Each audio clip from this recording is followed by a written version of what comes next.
Bugun sizlar bilan oddiy lekin mukammal non retsepti bilan bo'lishmoqchiman. Bu retseptni necha marta tayyorlagan bo'lsam ham har safar juda ham zo'r chiqadi. Masalliqlari oddiy, tayyorlanishi juda ham oson. Birinchi qiladigan ishimiz idishga tuzdan tashqari hamma masalliqlarni solib, spatulada aralashtiramiz. Hamma masalliqlarni solib olib, aralashtirganimizdan keyin tuzni oxirida solib, yaxshilab xamir qoramiz. Xamir qorib bo'lganimizdan keyin 15 minut tindiramiz. 15 minutdan keyin qo'llarimizni ho'llab xamirni cho'zamiz. Bu uni yanada yumshoq va bir xilda qiladi. Keyin yana 15 minut tindiramiz. 15 minut tinayotgan holatda xamirimiz уже oshayotgan bo'ladi.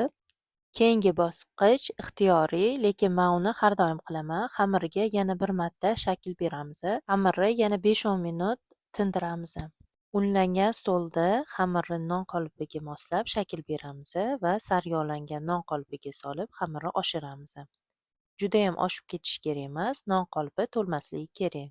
Nonni qolipga solganimizdan keyin qizigan duxovkada 30 minut davomida pishiramiz. Natijani qaranglar, judayam chiroyli chiqadi va bir xilda pishadi.